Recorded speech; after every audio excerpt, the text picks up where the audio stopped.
D'un mal peut parfois sortir un bien. Imaginez l'étonnement de ce roi quand un serviteur est venu lui annoncer que son épouse, la reine, avait mis au monde une fille avec 3 tétons. 3 bourgeons qui, avec le temps, deviendraient 3 mamelles. Une princesse à 3 mamelles. Impossible, impensable. Hors de ma vue, s'est écrié le roi, qu'on la prenne et qu'on l'emmène au plus profond de la forêt. Sire, a dit le serviteur, ne craignez-vous point la colère du ciel? Pourquoi ne pas prendre conseil auprès de vos sages brahmanes? Tu as raison, a dit le roi, retrouvant son sage, son calme et sa dignité. Les sages brahmanes sont convoqués, ils se réunissent, ils réfléchissent, et tous d'un commun accord disent au roi: « Majesté, il est vrai qu'une princesse aux 3 mamelles ne peut qu'apporter mauvais augure dans votre royaume.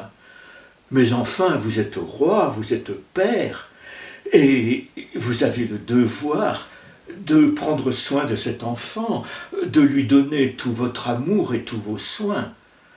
Aussi, vous devriez l'élever loin du regard des hommes dans un endroit secret.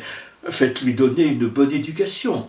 Et puis, envoyez des messagers à travers le pays pour annoncer que celui qui épouserait la princesse aux 3 tétons aurait une récompense royale qui lui permettrait de vivre jusqu'à la fin de ses jours en toute aise, et pourvu qu'il accepte de quitter le pays et d'aller en terres étrangères avec son épouse. » Ce qui fut dit fut fait.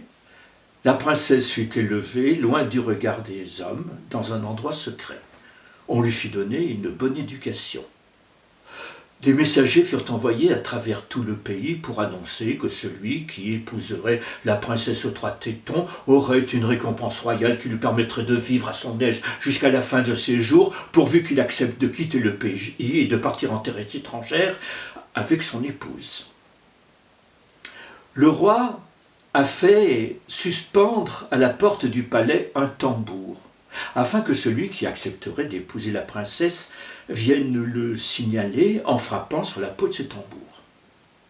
Le temps a passé, des mois, voire même des années, et le tambour est resté obstinément silencieux. Et la princesse se désolait, elle languissait, rêvant de s'envoler de sa cage dorée.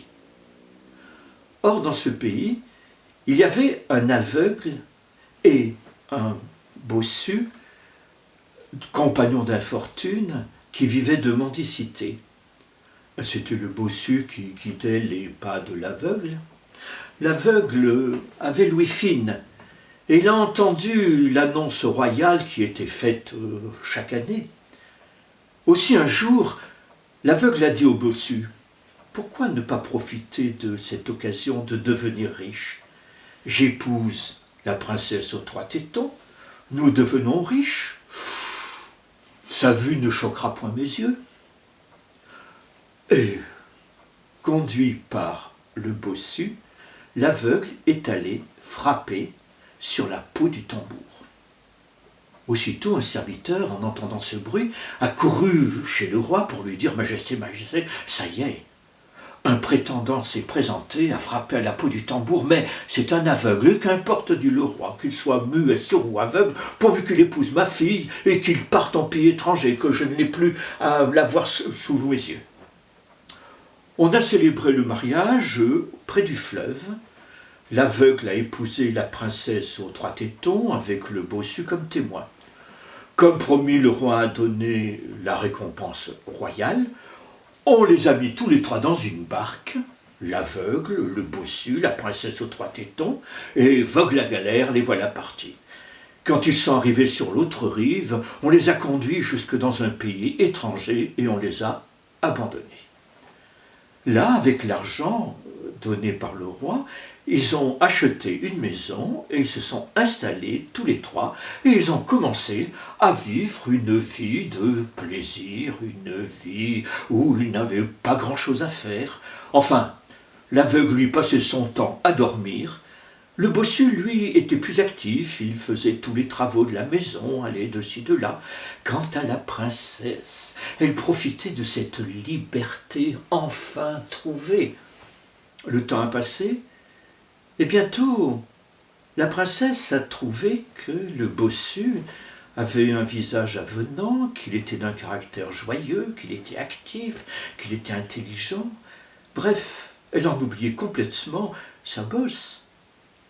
Quant au bossu, il trouvait que le troisième téton de la princesse lui seyait parfaitement, allait tout à fait bien avec sa beauté. Aussi ce qui devait arriver est arrivé, ils sont tombés dans les bras l'un de l'autre et ils se sont aimés, en secret. Loin de la vue de l'aveugle qui n'y voyait goutte. Mais au bout d'un moment, la présence de ces parasites a commencé à les importuner. Aussi un jour, la princesse a suggéré à son amant « Est-ce qu'il n'y aurait pas un moyen de nous débarrasser définitivement de lui pour nous aimer en toute tranquillité et toute liberté ?» Un jour, le bossu, qui se promenait sur un chemin, a trouvé un serpent des plus venimeux. Il l'a pris, il l'a mis dans son sac, il est rentré à la maison, il a appelé la princesse aux trois tétons, il lui a dit « Voilà, je crois que j'ai la bonne solution. Tu vas prendre ce serpent, tu vas le couper en morceaux, le mettre dans la marmite, tu vas préparer une soupe en mettant du beurre clarifié, en mettant des épices, et tu vas faire croire à l'aveugle que c'est une soupe de poisson, que tu es en train de lui préparer, de lui mijoter. Je sais qu'il adore le poisson. » Et le bossu est parti vaquer à quelques affaires. Pendant ce temps, la princesse aux trois tétons est allée dans la cuisine, elle a commencé à préparer cette bonne soupe en coupant le serpent en petits morceaux, en ajoutant tout ce qu'il fallait pour donner du goût au bouillon. Et puis, elle a tiré l'aveugle de son sommeil en lui disant « Allez, viens, feignant, viens te rendre utile. Tu vois, je suis en train de te préparer une bonne soupe de poisson, mais j'ai du travail, il faut que j'aille laver le linge à la rivière. Est-ce que tu peux surveiller et remuer cette soupe ?» Et puis tu ne la goûtes pas, hein, tu attends qu'elle soit bien cuite. L'aveugle, qui adorait le poisson, a accepté. Alors, à tâtons, il s'est approché de la marmite, il a pris la cuillère en bois que lui donnait la princesse aux trois tétons, qui, elle, s'est éclipsée. Et il a commencé à remuer la soupe de ce qu'il croyait être de poisson.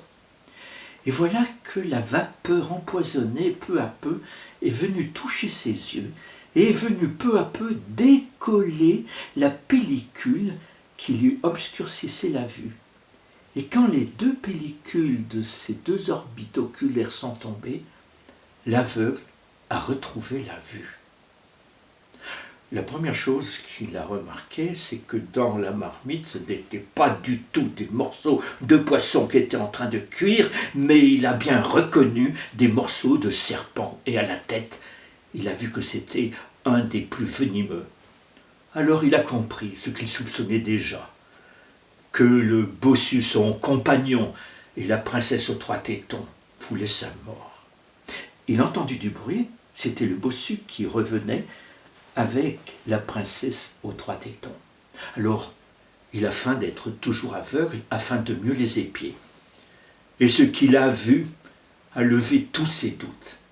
Il les a vus tous les deux s'étreindre, s'embrasser, se mignoter.